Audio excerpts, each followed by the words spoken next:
Hola, buenas noches a todos. Feliz de estar nuevamente con todos ustedes.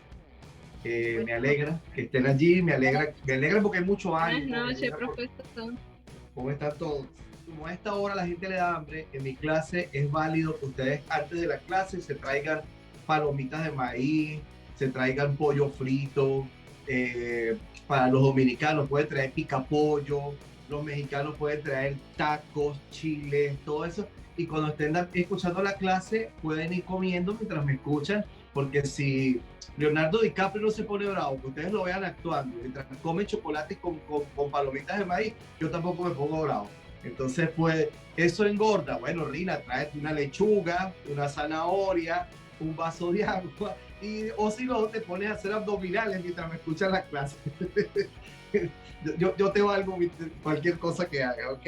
Decía que estaba bien contento porque están animados, porque hay buen ánimo, hay buena receptividad de parte del grupo, mucho deseo de aprender, mucho deseo de estudiar. Y eso es lindo porque cuando hay ganas de recibir y uno tiene ganas de dar, pues se genera una sinergia bien interesante.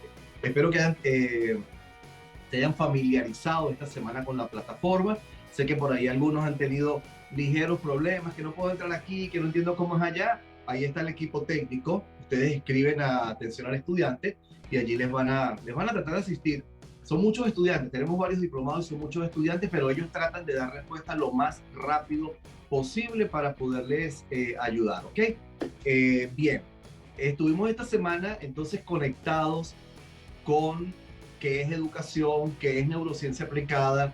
No, espero que hayan visto todos los videos correspondientes a estas lecciones, porque es nuestro punto de entrada, es nuestro punto de partida. Y fíjense que hay algo que es interesante que entendamos, y por eso yo comienzo enseñando qué es el cerebro, qué es neuroeducación, qué es neurociencia aplicada. Empiezo enseñando, incluso hablando de qué es educación. Porque un problema que yo he percibido en los años que tengo trabajando con padres, con pastores, con sacerdotes, con líderes de diferentes iglesias, de diferentes denominaciones, y sobre todo con docentes, con profesores o personas vinculadas al sistema educativo, es que muchas personas no saben qué es educar, no entienden qué es educar.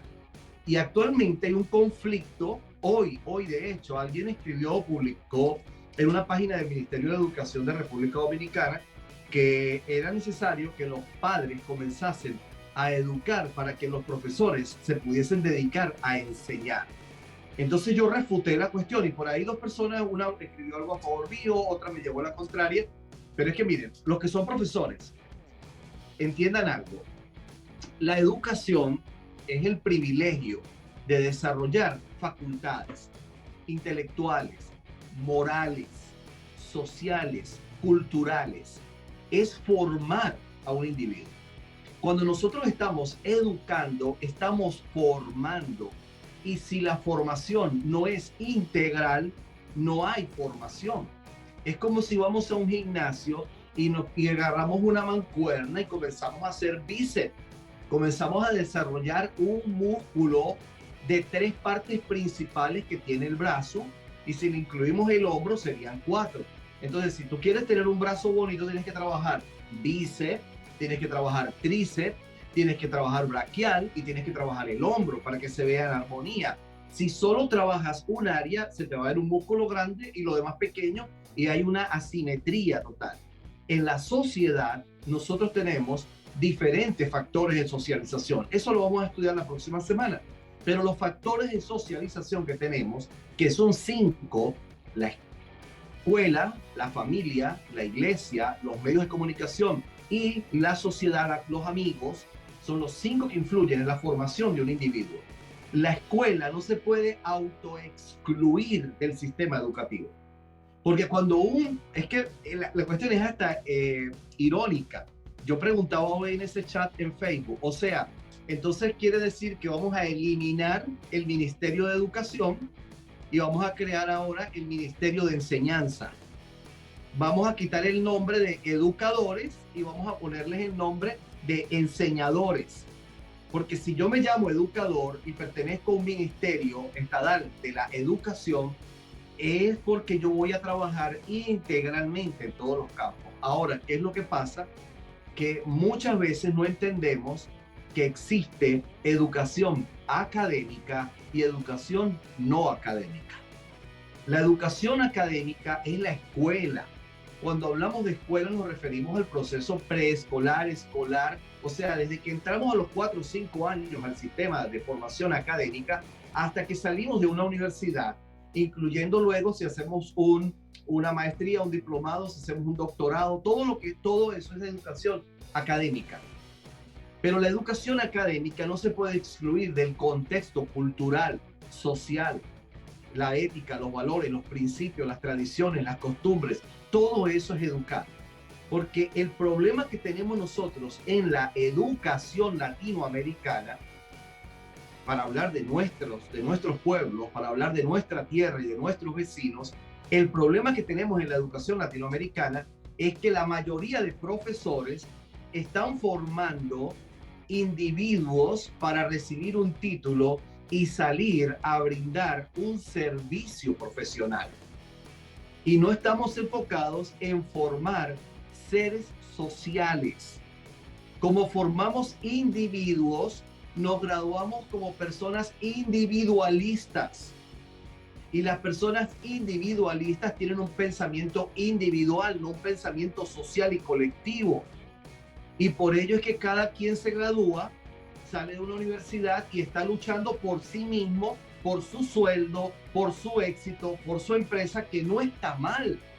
El problema es que como no me formaron como un ser social, la escuela no me educó para integrarme en la sociedad y tener como objetivo de vida construir una sana sociedad, construir una sociedad de progreso, de desarrollo.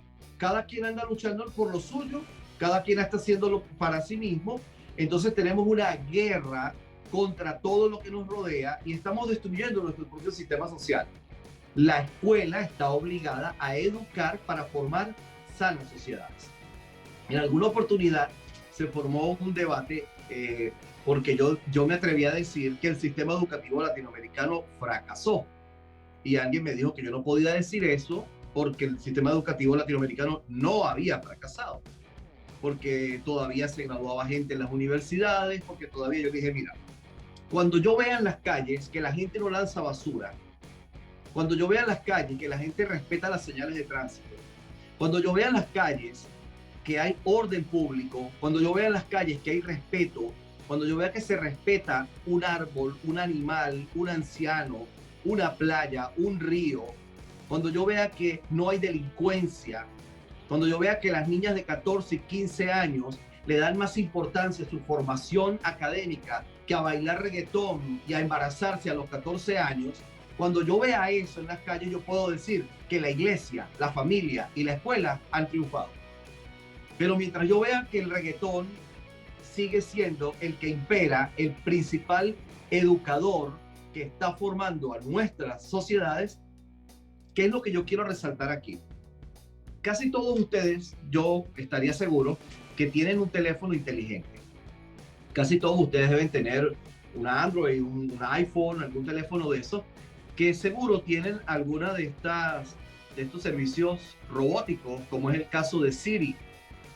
Si usted agarra su teléfono en este momento y le dice a Siri, mire, yo podría ahorita preguntarle a cualquier profesor aquí, yo podría a cualquiera llegar y decir, mira, Caterine, ¿cuál es la capital de y nombrarle un país que ella diga, yo sé que ese país existe, pero no sé nada de ese país? Mira, ¿cuántos habitantes tiene Indonesia? Le puedo preguntar, mira, Fanny, ¿cuál es el presidente de Angola? Y nosotros nos quedamos así como, ¿yo qué voy a saber? No, yo no sé.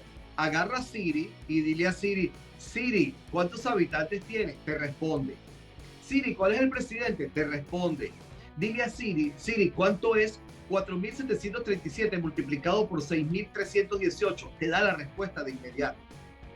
O sea, ¿qué quiero decir? Que quien enseña a nuestros hijos dentro de un tiempo no muy lejano, porque ya en China hay aulas donde los profesores son robots, quien enseña a nuestros hijos, no vamos a necesitar ya seres humanos que lo hagan. pero hay algo que no se podrá sustituir, por lo menos en los próximos tal vez 50, 70 o 100 años, y es quien eduque a nuestros hijos. Porque la educación es un proceso que involucra el alma, la conexión humana, mientras que la enseñanza, cualquier máquina, cualquier libro te puede enseñar. Si nosotros permitimos que en las escuelas nos quiten el derecho de educar, dentro de poco nos van a quitar el derecho de trabajar. Porque las máquinas ocuparán nuestro lugar, porque las máquinas no se equivocan, no se enferman, no les da gripe, no les da estrés, no piden reposo, ni piden aumento. Compro un robot y es más barato tener un robot en un aula de clase que tener un profesor. Hay que entender este principio para nosotros comenzar a trabajar partiendo de allí. Ahora, tenemos dos tipos de educación: la educación académica y la educación no académica. La educación académica es la escuela, la educación no académica es la iglesia. No importa cuál sea tu denominación, no importa si eres budista, cristiano, judío, no importa si eres evangélico, católico, adventista, testigo de Jehová, mormón, no importa si eres de la nueva era, si perteneces a un movimiento, a un grupo donde hacen sus propios estudios espirituales o espiritualistas a su manera. Todo lo que tenga que ver con la formación, la transmisión de doctrina, la transmisión de conocimiento, de normativas, de formas de vida, todo eso que llamamos espiritualidad, llamémoslo, vamos a resumirlo en una palabra: iglesia. Ahora, la iglesia, la familia, los medios de comunicación y el círculo social son 4 factores de educación no académica, porque nos forman para ser lo que nosotros somos y lo que nosotros seremos. El ser humano, mire, cuando una persona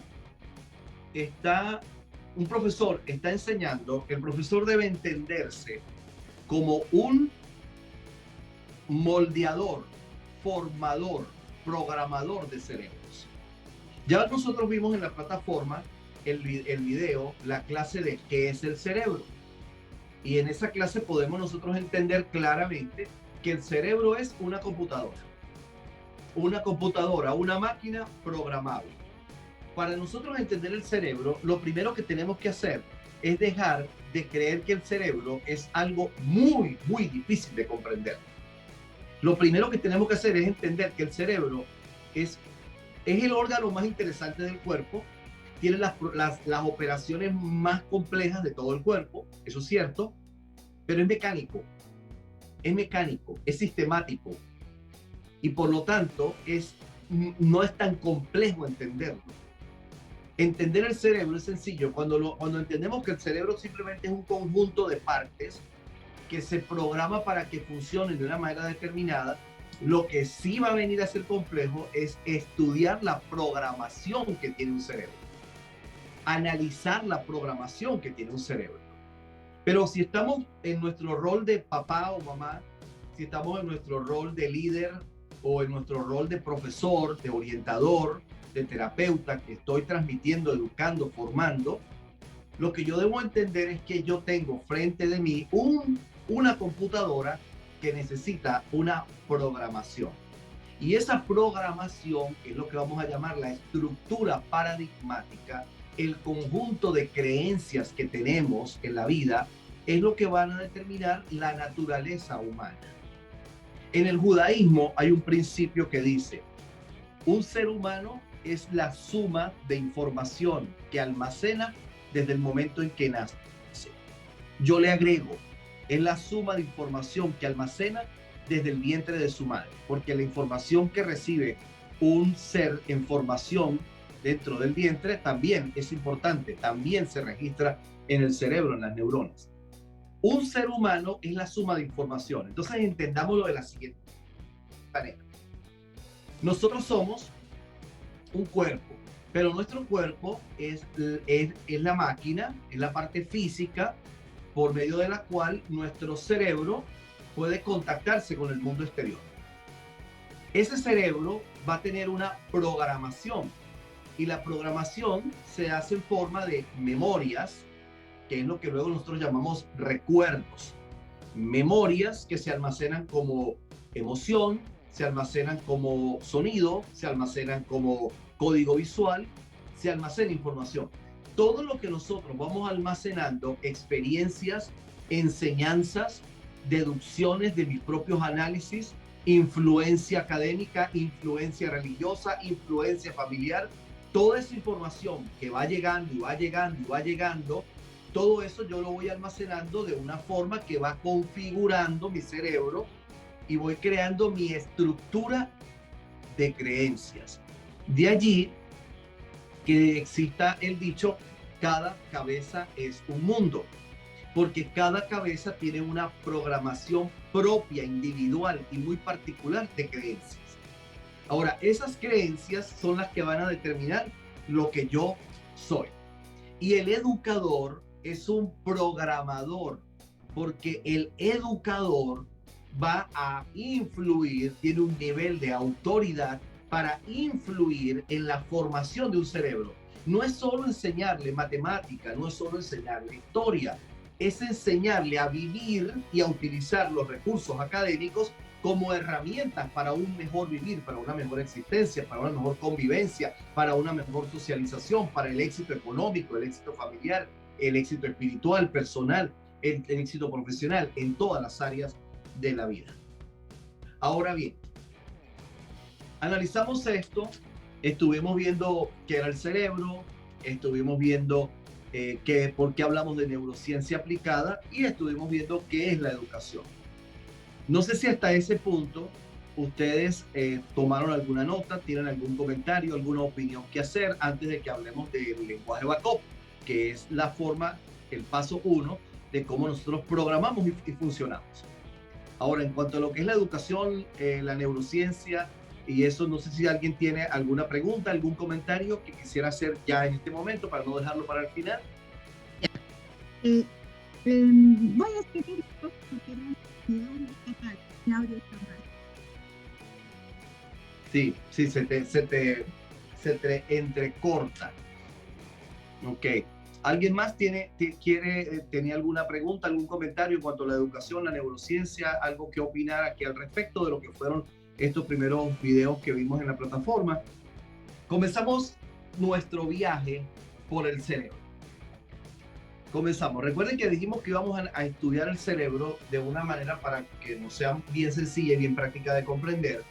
Íbamos a estudiar desde que tenemos una información externa que va a viajar y va a llegar al cerebro, cómo la procesamos en el cerebro para llegar a construir una emoción, para llegar a construir una respuesta, una conducta, y que eso se va a convertir en nuestro estilo de vida. Eso es todo lo que vamos a viajar en esta primera etapa.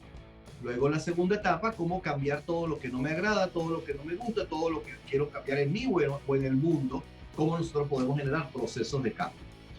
Lo primero que tenemos que entender es que nuestro cerebro recibe información de tres maneras diferentes. Nuestro cerebro recibe información introspectiva, interoceptiva y perceptiva. Cuando hablamos de información interoceptiva, la comunicación que existe de mi propio cuerpo con mi cerebro. Es una comunicación un tanto autónoma. Yo no me meto allí. La comunicación que tiene mi estómago con mi cerebro es entre ellos. Ese super yo no puede controlar esa comunicación. Mi corazón tiene una comunicación con el cerebro. Mi pie, mi hígado, mi riñón, mis glándulas, todas tienen una comunicación. Incluso hay mensajes, hay sonidos que son fuertes, pero nosotros tenemos la capacidad de anular el poderlo escuchar, porque si no sería muy perturbante tenerlos siempre en estado consciente, en estado de captación primaria. Esos mensajes interoceptivos son los mensajes internos que están allí. Ahora fíjense, en este momento, ahora mismo, todos ustedes tienen ropa puesta sobre sus cuerpos. La ropa que ustedes tienen puesta sobre sus cuerpos tiene un peso, tiene una textura. Puede ser muy suave, puede ser muy áspera. Tal vez las mujeres tengan un brasier y ese brasier ajusta. Tal vez tenga una mujer o algún hombre una faja, eso está apretando, pero yo paso todo el día con ropa puesta sobre mi cuerpo y es como si yo no estuviese sintiendo lo que es la textura de la tela, la textura del cuero, la textura de lo que yo estoy colocando sobre mi cuerpo. En este momento que yo te estoy hablando sobre las telas o pieles que puedan estar sobre tu piel, sobre tu cuerpo, vistiendo tu cuerpo, tú tomas conciencia y lo puedes sentir. Estabas sentado o acostada en una silla, en una cama, y había una presión entre el glúteo, la pierna o la espalda contra un mueble o un colchón. Y ahí había un contacto. Pero tú no estabas consciente de lo que está sintiendo el glúteo, la pierna o la espalda hasta el momento en que yo te lo estoy diciendo. Cuando yo te digo, estás sentado, piensa en tu glúteo, estás sintiendo, y tú dices, pues sí, efectivamente, estoy sintiendo la silla. ¿Tienes calzado? ¿Lo estás sintiendo? Ah, pues ahora sí sé que sí, claro, siento que tengo el calzado puesto. Bueno, del mismo modo, si yo te digo que cada vez que tragas saliva produces un estruendo, un sonido estruendoso, tú dices, yo nunca me escucho, porque no estás en el plano consciente para escuchar tus mensajes introspectivos, porque el cerebro tiene la habilidad de anular todo lo que no le produce placer. Pero si en este momento yo te digo, vamos a hacer un silencio por 1 segundo, 2 segundos, y vamos a tragar saliva y vamos a escuchar lo que ocurre dentro de nosotros. Y lo hacemos. Pregunto, no tienes que responder con hacerme así con la cabecita porque estoy viendo a 4 o 5 de ustedes. Pregunto, ¿escucharon lo que ocurrió ahí adentro? Vuélvelo a hacer. Escuchas el sonido del líquido de la saliva, escuchas cómo los huesos se mueven, escuchas el sonido acá cuando tragas, pero luego seguimos hablando, sigues tragando saliva y no estás escuchando eso. Bueno, así hay una vibración del corazón, un sonido del pulmón cuando, si respiras ahora, vas a escuchar cómo el aire entra, y eso tiene que ver mucho con la clase de la profesora Fanny, ¿no? Que es vivir en el estado presente y consciente. Yo no me voy a adelantar, igual que la pregunta que le hicieron al profesor Rubén de cómo liberarse un poco de ese estrés cuando uno tiene tal vez un miedo escénico o algo. Todo eso lo van a ver en el taller con la profesora Fanny, ella va a profundizar más allí en ese campo de cómo controlar y vivir en el estado presente, el estado consciente. Pero nosotros esas cosas, como vivimos conectados más al mensaje perceptivo. Porque está el mensaje interoceptivo, que es lo que habla mi cuerpo con mi cerebro. Está el mensaje introspectivo, que es lo que de alguna forma habla nuestro cerebro con nuestro cerebro. Y esto es algo muy loco que todavía los neurocientíficos no han podido entender lo que ocurre en la cabeza. Pero sé que a todos ustedes les pasa, y no se sientan que están locos o locas, no se sientan bipolares, es normal. El profesor Rubel hablaba hace unos minutos sobre los hemisferios cerebrales, y probablemente alguno de ustedes ha vivido, probablemente, mentira, todos lo han vivido, eso de que en algún momento uno va a tomar una decisión y hay una voz como de un personaje loco que habla y dice, hazlo, no temas, uno se va a comer algo y hay una voz que dice, cómelo, la vida es corta, cómete esa broma, disfrútalo, la vida es para disfrutar. Y uno dice, sí, me lo voy a comer. Y de repente hay una voz dentro del cerebro que dice, eso tiene altos niveles de colesterol, no te lo comas porque te puede dar un infarto, te puede dar una indigestión. Y entonces uno empieza a escuchar esas dos voces dentro de la cabeza, que es como a veces esos cómics de televisión que sale un angelito y sale un diablito en el hombro y el diablo le dice, golpéalo, y el angelito le dice, no lo golpees, y el diablo le dice, sí, ve, cómete ese queso, y el de acá le dice, no, el queso te va a engordar. Bueno, eso realmente ocurre a diario en nosotros, en nuestro cerebro, porque tenemos nosotros la capacidad de analizar desde diferentes campos operativos del cerebro un mensaje que estamos tratando de tomar una decisión, de concluir. Eso se llama mensajes introspectivos, ¿ok? Eso es hacer una reflexión, introspección, pensar, hablar allá adentro conmigo, analizar para tomar decisiones. Esa introspección muchas veces la hacemos, muchas veces la ignoramos, muchas veces no profundizamos en ella, y tenemos que aprender y vamos a aprender a desarrollar esta habilidad.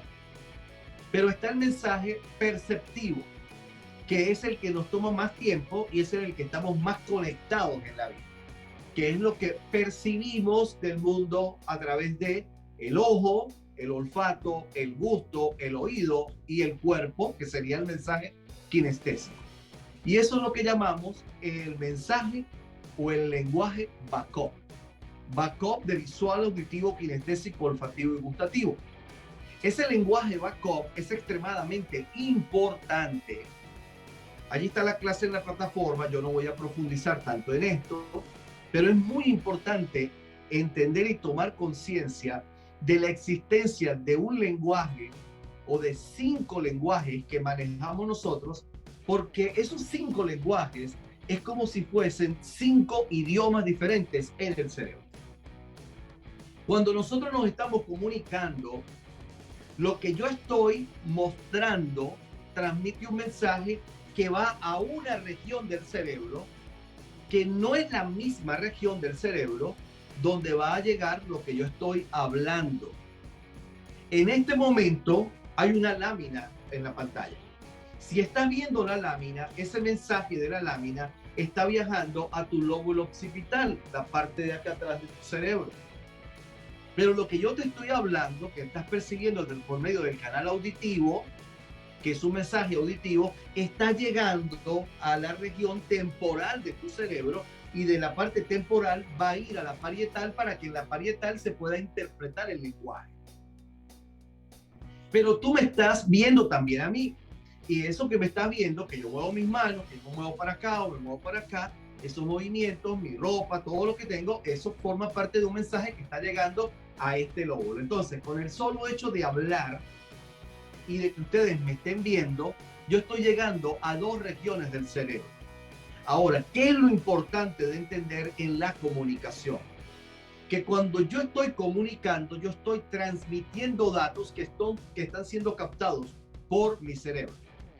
En ese mensaje de percepción en el cual tú estás abierto a percibir lo que yo te estoy transmitiendo, si tú estás dando clase, tu estudiante está abierto a percibir lo que tú le estás diciendo. Si estás hablando con tu esposo o con tu esposa, si vas a tener relaciones sexuales, oído, si vas a tener sexo, en el sexo también vas a tener que transmitir datos, información. Y la información es la misma en todos los escenarios, porque nos comunicamos a través del mensaje visual, auditivo, kinestésico, olfativo y gustativo. Esos son los 5 canales. ¿Por qué es importante tomarlos en cuenta? Primero, porque es la forma como los receptores me van a percibir. Segundo, porque si yo quiero educar, si yo quiero vender, si yo quiero tener éxito en la comunicación, yo tengo que tratar de llegar a la mayor cantidad de regiones del cerebro para que tu cerebro me pertenezca mientras yo te estoy hablando. Yo necesito todo tu cerebro conectado a mi mensaje. Si te estoy enseñando, si yo estoy en un aula de clase, yo necesito que tu cerebro esté conectado conmigo. Necesito todo tu cerebro. Cuando yo como profesor solo me paro allí y comienzo a hablar, bla, bla, bla, bla, bla, bla, bla, manejo un tono de voz incluso lineal. ¿Qué es un tono de voz lineal? El cerebro es un aparato similar a una computadora. Podemos programarlo del mismo modo que se programa una computadora. Todos los cerebros son iguales, pero al programarlos diferentes, funcionan diferentes, igual que las computadoras. Y cuando yo estoy hablando de esta forma, yo estoy transmitiendo la misma información, pero al no ponerle impacto emocional, al no agregarle la emoción a la voz, una voz que de repente sube, baja, es más rápida, es más lenta, una voz que se dramatiza, una voz que si yo estoy diciendo y llegó el hombre y sorprendió a todos los que estaban en el lugar, quedaron altamente sorprendidos. Yo tengo que hacerte sentir lo que está ocurriendo en lo que yo te estoy hablando. Y si yo te voy a hablar de algo que generó tristeza, yo no voy a llegar y te voy a decir, porque el día en que murió mi padre, ese día yo estaba altamente sorprendido por la muerte de mi padre. Porque hay una incoherencia entre la emoción que le estoy imprimiendo al mensaje, y entonces tu cerebro lo va a captar y dice, este tipo está loco o tiene un complejo de mal actor que no se lo supera a nadie.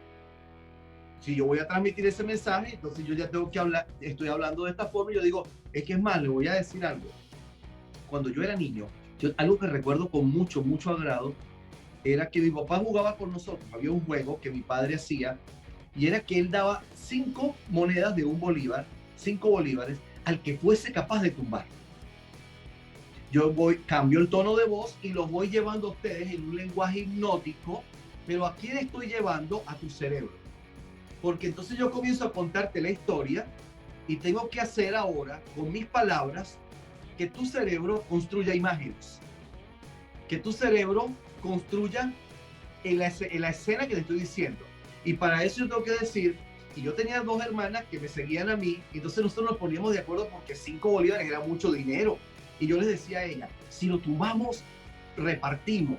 El que lo tumbe se queda con 3 y los 2 que ayuden, cada uno agarra uno. Y ellas me decían, sí, sí, hagamos un plan. Entonces yo estoy imitando voces. Y cuando yo lo voy diciendo eso, inevitablemente el mensaje de ustedes ya está construyendo a mis hermanas.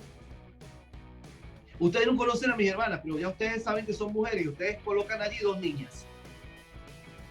Ponen 2 niñas. Tal vez no sean ni cerca de parecerse a lo que ustedes están, pero cada uno pone 2 niñas. Y es tanto lo que hace nuestro cerebro y de allí el cómo nosotros podemos aprovecharlo para crear magia en la comunicación, que hay muchas personas que de repente yo digo, entonces mis hermanas llegaban y ellas decían, ok, yo me voy a agachar detrás de papá y usted lo va a tratar de empujar para que él tropiece y caiga. Y un día de todos los años de nuestra infancia, un día fuimos a un parque y logramos tumbarlo y nos ganamos 5 bolívares.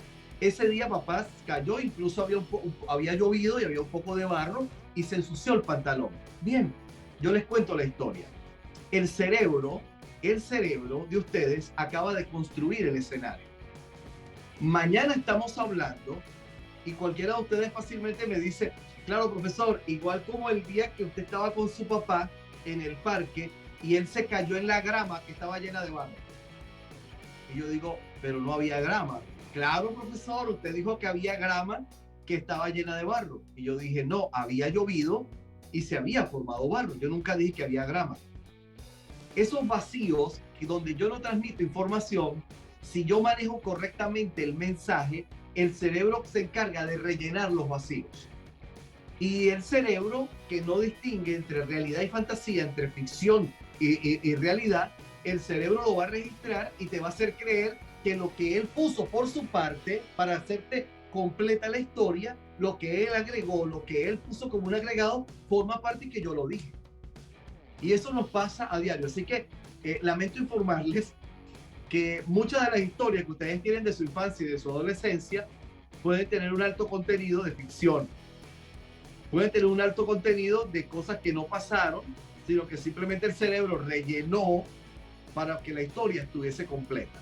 Esa magia la debemos generar cuando estamos educando, cuando estamos enseñando, cuando estamos comunicando, cuando estamos transmitiendo, cuando nos estamos parando frente a una audiencia, frente a un público. Tenemos que generar eso, que el cerebro de la persona nos pertenezca, que el cerebro de la persona esté conectado a nosotros.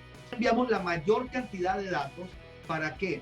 Para evitar los factores de distracción. Porque la principal razón por la que se dan factores de distracción se debe a que nosotros no estamos conectados con el cerebro de las personas. Por ejemplo, en este momento yo estoy hablando, estoy conectado con el lóbulo occipital, perdón, ustedes me están viendo, estoy conectado al lóbulo occipital. Estoy hablando, estoy conectado con el lóbulo temporal y parietal de su cerebro. Pero su bulbo olfatorio, que tiene una ligera conexión con el lóbulo temporal, yo no puedo hacer nada con su bulbo olfatorio. Porque desde aquí yo no puedo transmitirle a ustedes ningún tipo de mensaje olfativo, pero sí puedo trabajar con la imaginación para poder conectarme con su cerebro olfativo. Pero si yo no hago nada para conectarme con su cerebro olfativo, entonces por allí está Antonio y Antonio está muy pendiente de la clase. Antonio está atento de la clase y lo que el profesor está diciendo, pero por allá está la esposa montando un par de piezas de pollo en el sartén y lo empieza a freír con la fórmula de KFC y empieza a freír y a voltear el pollo. Y cuando empieza a freír el pollito y la cosa empieza a oler buena, comienza a viajar un mensaje olfativo y llega a la nariz de Antonio Y cuando se va por el bulbo olfatorio, ahora hay una lucha entre el mensaje que la esposa está enviando desde la cocina y el mensaje que yo estoy enviando desde mi aula de clase. ¿Cuál va a ser más dominante? De acuerdo al que en el cerebro de Antonio se registra en ese momento como lo que le está impactando más. Si mi clase está aburrida, si mi clase es fastidiosa, si mi clase no está dándole nada, Antonio va a decir, voy a salirme de la sala, se me desconectó el internet y sale corriendo con el pollo. Pero si él está conectado con lo que yo estoy haciendo, Antonio dice, el pollo puede esperar, o de repente hace una seña, tráigame el pollo para acá, apaga la cámara, sigue escuchando, comiéndose su pollo, pero conectado a la clase, no lo pierde. Bueno, la razón por la que perdemos muchas veces a los estudiantes se debe a que nosotros no sabemos trabajar con el cerebro y no sabemos llegar a sus diferentes campos por medio de los canales de percepción visual, auditivo, kinestésico, olfativo y gustativo. Y en la clase podemos nosotros, así sea por internet, podemos trabajar con ellos y llegar a diferentes lugares, a todas las regiones del cerebro. Ahora, algo que vimos allí en el video es que todos los seres humanos tenemos un canal de percepción dominante. ¿Lo estudiaron? Todos los seres humanos, a menos que tengamos alguna discapacidad, a menos que tengamos que seamos invidentes, que seamos sordos, si no, todos somos visuales, todos somos auditivos, todos somos kinestésicos, todos somos olfativos y todos somos gustativos. Todos tenemos los 5 canales. Pero de los 5 canales, todos los seres humanos tenemos un dominante. Un dominante. No estoy hablando del esposo que la obliga a usted a lavarle los interiores, los calzones. No, estoy hablando del canal de percepción dominante. O sea, que mi dominante es que yo soy más visual que cualquier cosa. Mi esposa es más kinestésica que cualquier cosa. De repente puede haber alguien que es una persona que es más auditiva que kinestésica y que visual.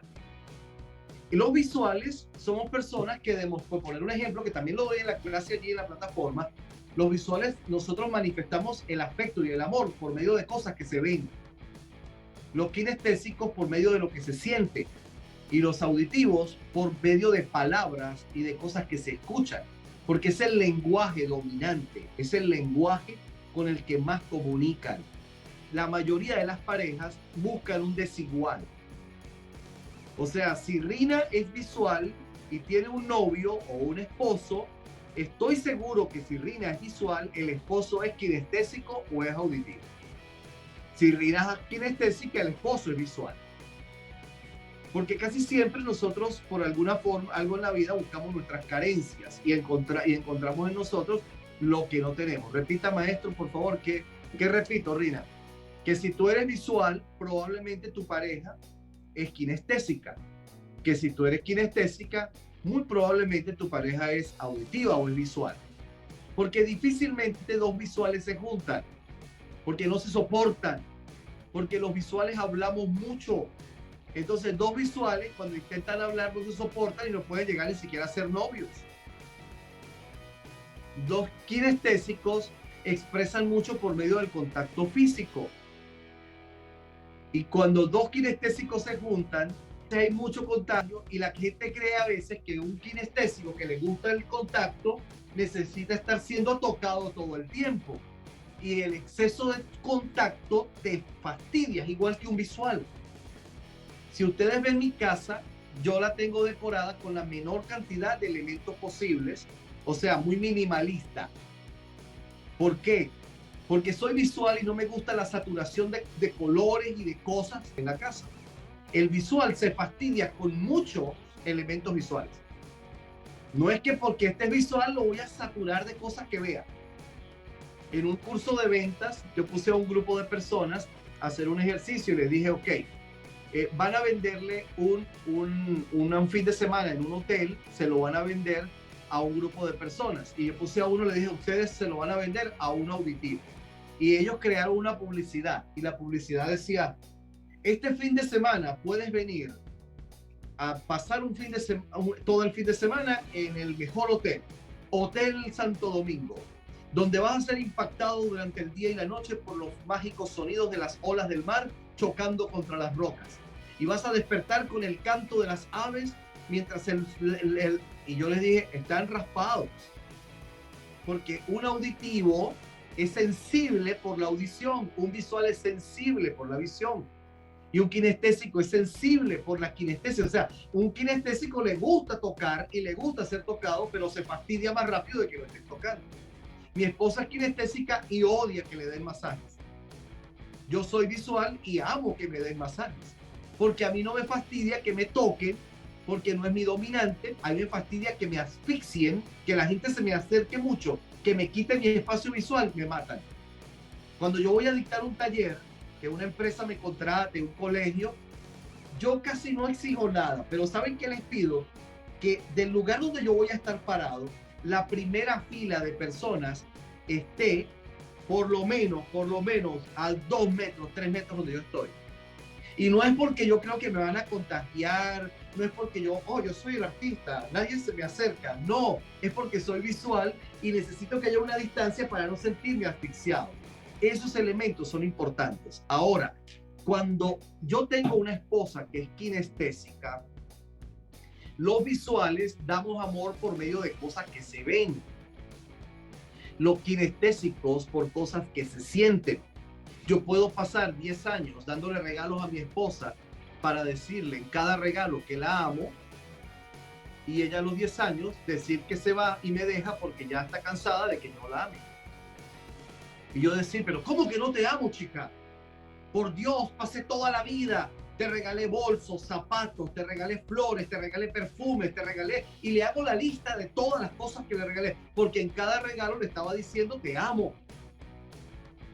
Y ella me dice, no, es que tú eres un materialista que crees que todo en la vida es un regalo, pero nunca me abrazaste, nunca me hiciste una caricia, nunca jugaste conmigo, nunca. Y yo me quedo así como que, pero eso para qué era necesario. Yo te abrazaba, hacíamos el amor, yo te daba un beso, pero es que la cuestión es que ella estaba esperando que yo le hablase en el lenguaje de ella para poder comprender el amor, y yo estaba esperando, pero esa carencia seguro estaba en mí también porque yo no veía que ella se manifestaba con cosas que se vean. Y así ocurre en todas las áreas de nuestra vida, en la comunicación. Hay un dominante. En la clase, en la plataforma, yo profundizo en esto y hay un test que ustedes puedan desarrollar, porque yo no creo ni siquiera que el test sea necesario. Es que uno con escuchar ya uno sabe, porque es que los kinestésicos, los visuales y los auditivos es muy fácil de identificar. Los visuales somos muy vanidosos. Los visuales primero muerto que sencillo. El visual le gusta andar siempre que se vea bien, le importa mucho el qué dirán, le importa mucho la imagen. El kinestésico no, porque al kinestésico le importa sentirse bien. Por encima de verse bien está sentirse bien. El visual, no, el visual tiene que verse bien. El visual habla visual. Tú escuchas hablar, si ustedes analizan mis clases, van a decir, sí, el profesor es visual. Porque los visuales vemos, entonces el visual dice, yo vi que había mucho ruido y salí a ver qué estaba pasando. Yo vi que había mucho ruido. Yo pude observar que la gente estaba feliz. Yo pude observar. Pero de repente otro dice, yo sentí que la gente estaba feliz. Y el otro dice, a mí me sonó que la gente estaba feliz. A este le sonó, este observó, este sintió. Visual, kinestésico, auditivo. Cuando nosotros vamos a una audiencia, cuando nosotros vamos a un auditorio, cuando nosotros vamos a un salón de clase, ¿a quién le vamos a hablar? ¿Al auditivo, al kinestésico o al visual? Tenemos los tres allí. El error que cometemos como comunicadores, el error que cometemos como profesores o a veces como padres, es que como yo soy visual, yo hablo visual y trabajo visual. Los visuales se conectan fácilmente con mi clase, pero el auditivo y kinestésico se pierde.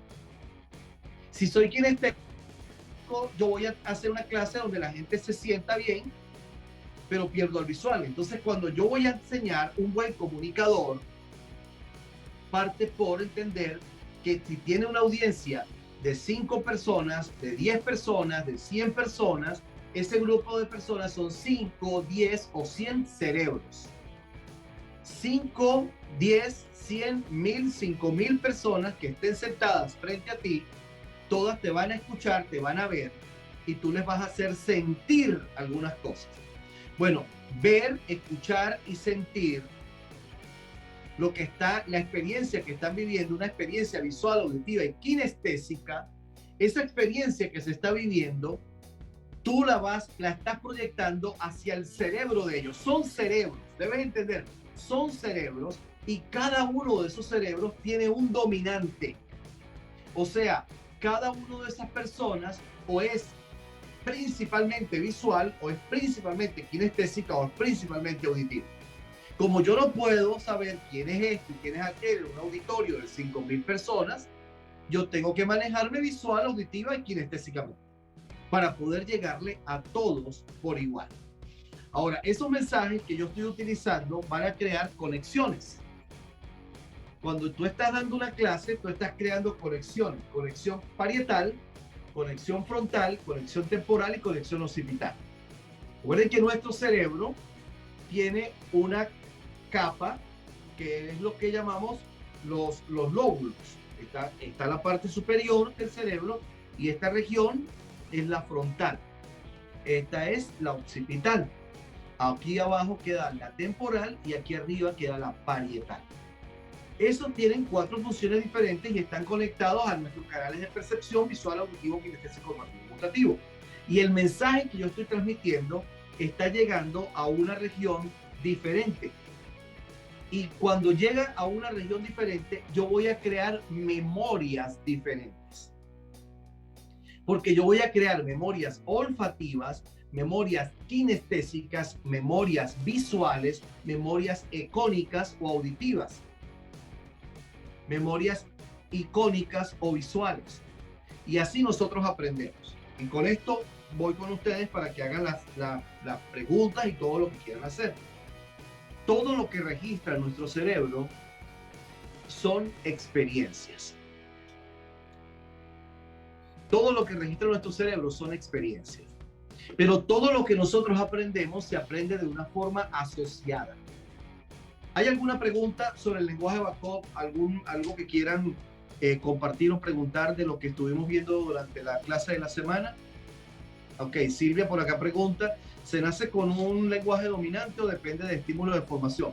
Fíjate, Silvia, no existe todavía con precisión.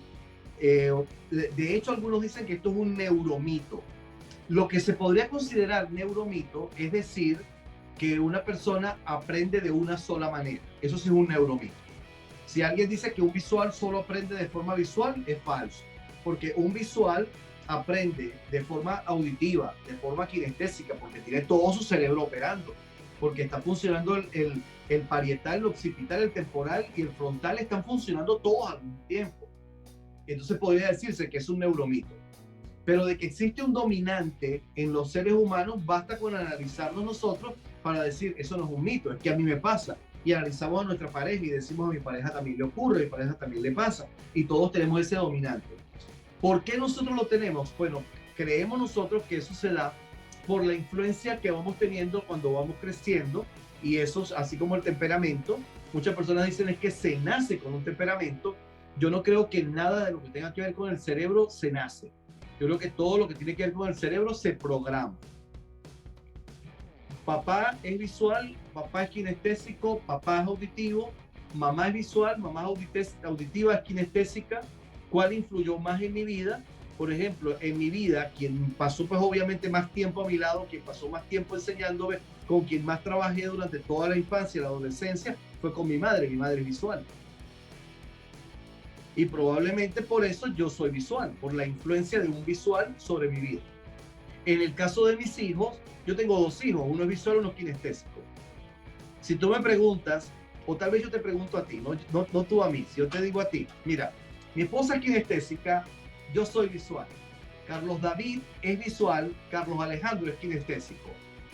Y yo te pregunto, ¿con quién creen ustedes que Carlos David estuvo más apegado durante su proceso de los primeros años de vida? ¿Y con quién creen ustedes que Alejandro estuvo más apegado en los primeros años de vida?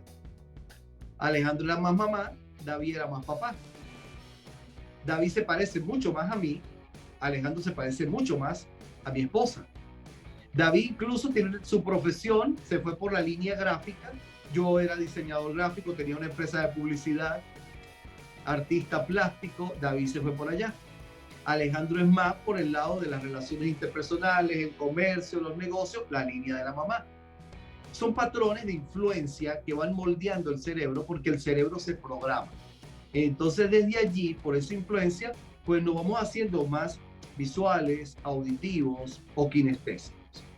No podríamos decir todavía que exista algo que como que tenemos un sello y que nacemos con ese sello. Yo no creo que nada que tenga que ver con el cerebro está predeterminado. Ahora, hay cosas que sí se aprenden en el cerebro del bebé en gestación, que se registran en el vientre de la madre, pero porque ya han avanzado los meses, mes 6, mes 7, mes 8, ya hay un cerebro que tiene ya una actividad neuronal, ya está percibiendo, ya el niño tiene actividad hormonal, ya hay hormonas, ya hay neurotransmisores, neuropéptidos, acción que va generando toda esa función, toda esa acción neuronal, va generando unas funciones y ya comienza a registrar memorias. Y eso va a determinar que el niño incluso al nacer ya pueda tener una conducta en particular. ¿Ok? ¿Alguna otra pregunta o algún comentario? Quiero escucharlos. Háblenme de lo que estudiaron en la plataforma, háblenme de lo que pudimos ver allí. Rina dice, ¿cómo capturar la atención de un kinestésico? ¿Te refieres de forma personal o de forma grupal? Porque hay dos formas de capturar la atención, ¿no? Si tú me estás hablando de cómo captar la atención de tu pareja porque es kinestésica, o me estás hablando de que estás en una de tu pareja. Sí, porque me he dado cuenta que él es kinestésico por todo lo que usted ha dicho. Yo soy más visual. Pero a la hora de cuando le estoy hablando, hay momentos en que siento que no logro capturar su atención del todo en algunos temas de conversación. Por ejemplo. Bueno, por ejemplo, cuando le estoy diciendo algo de algún tema, por ejemplo, con relación a esto o de mi interés, que siento que es importante para los dos porque estamos en crecimiento personal o del negocio, porque tenemos un negocio, no logro capturar la atención del todo. Él me escucha, pero esa atención de que la persona te dice sí con los ojos, con la mirada, que estoy prestando atención, no conecto. Por favor, presten atención a lo que la visual está diciendo. Escuchen lo que la visual está diciendo. El esposo no le presta atención porque con los ojos no le habla.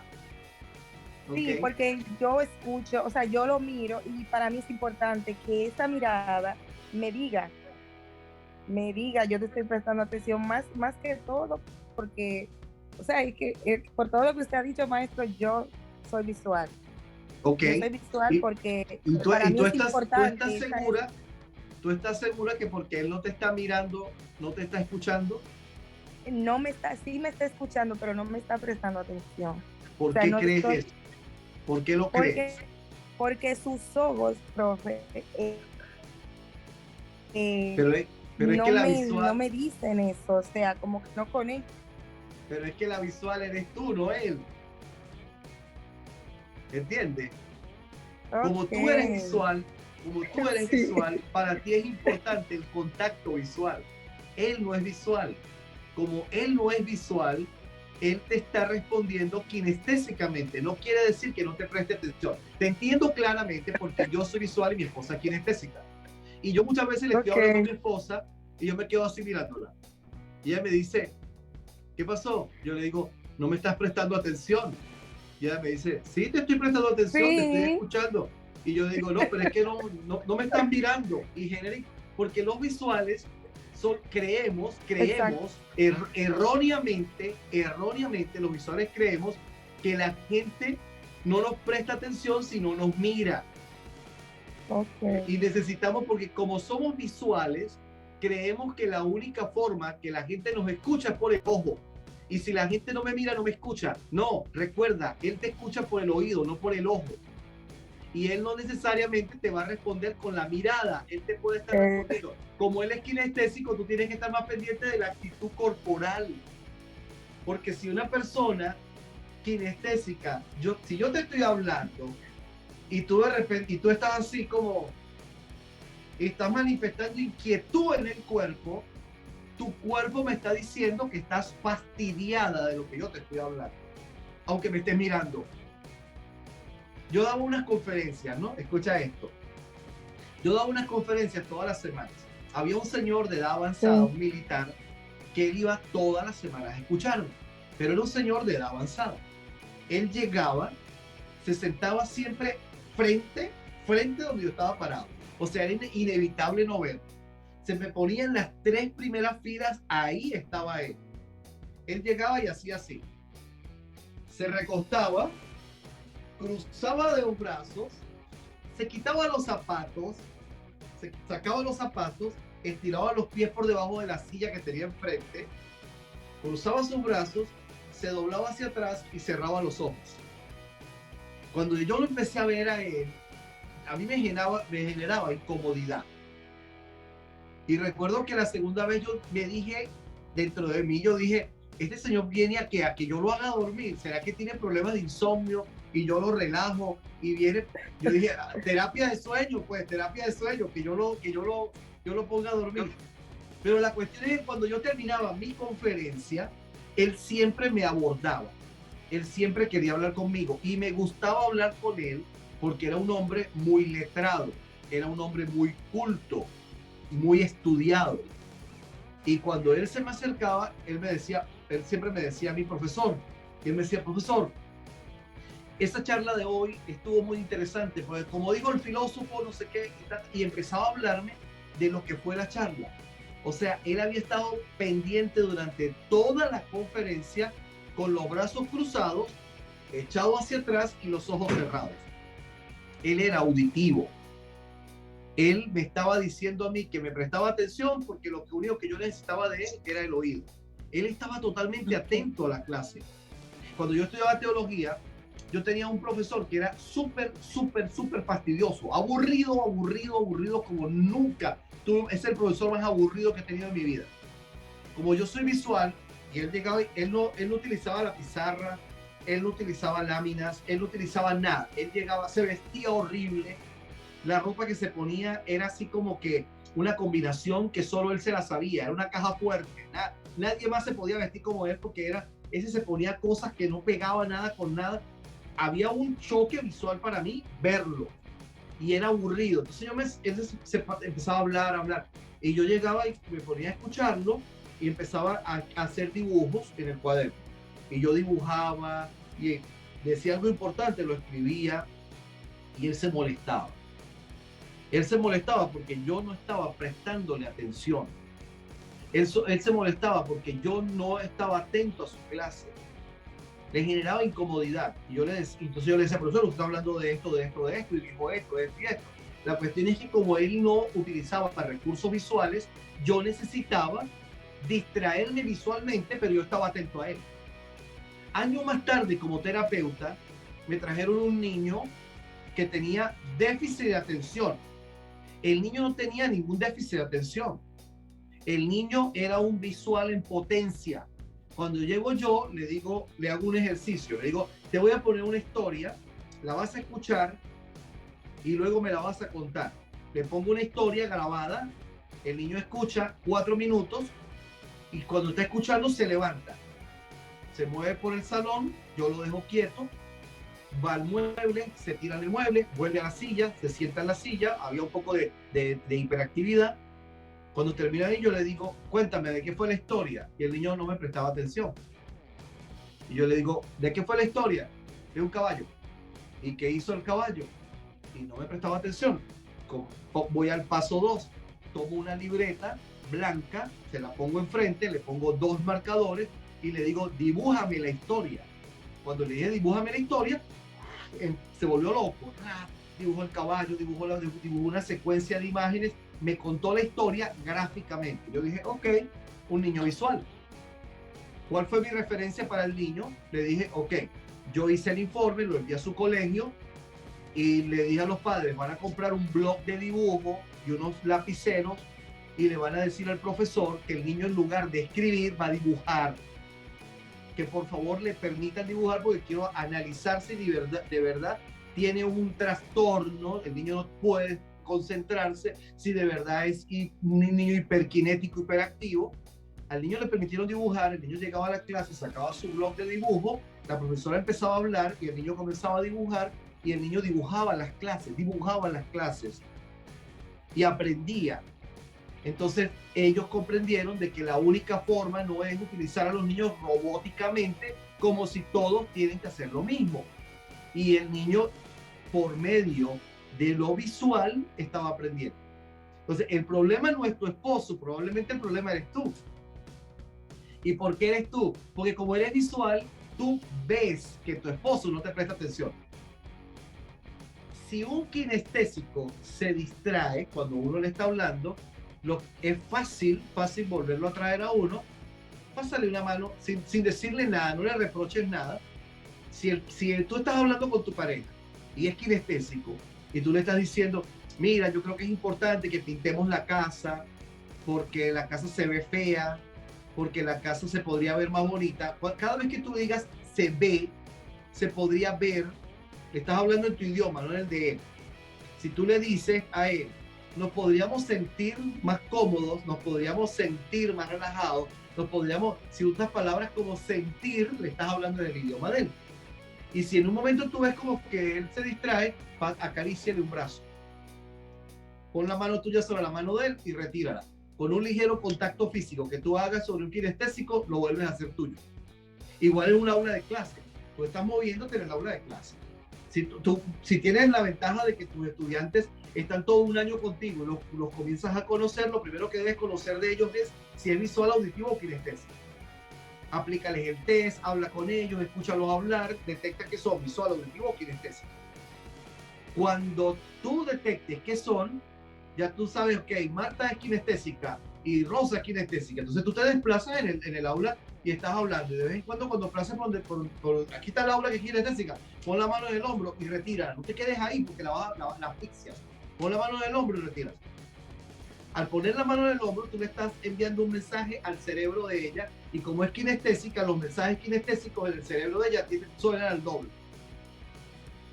Y así vas a trabajar, y así vamos a trabajar con nuestros hijos, nuestra pareja, con las personas, entendiendo que son visuales. El vendedor tiene que aprender, esto es neuroventas, a leer al cliente en 3 minutos, leerlo de entrada, si es visual, auditivo o kinestésico.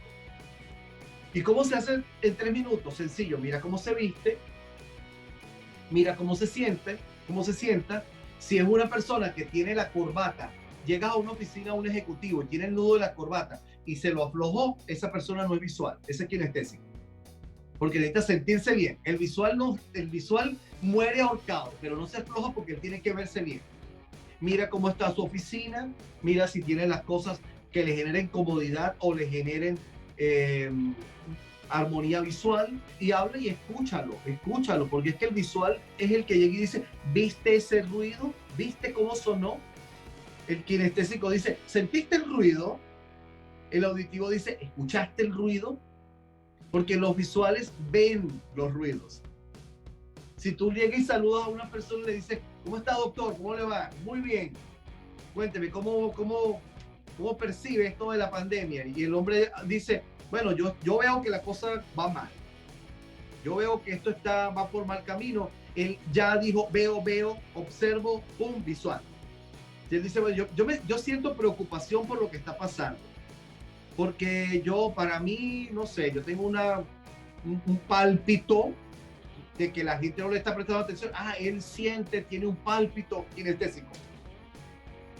Si él dice, no sé, esto para mí, a mí me está haciendo ruido esto que está ocurriendo y para mí la cosa va por mal camino, entonces es un auditivo. Bueno, si es visual, si es auditivo, si es kinestésico, ahora vas a utilizar el lenguaje de él para venderle. Véndele en kinestésico, véndele en auditivo, véndele en visual. No le vendas en tu idioma, véndele en el de él para que te comprenda y pueda él entonces escucharte y haya conexión y puedas lograr que tu mensaje llegue al cerebro, porque el cerebro te va a pertenecer. Esa es la puerta de entrada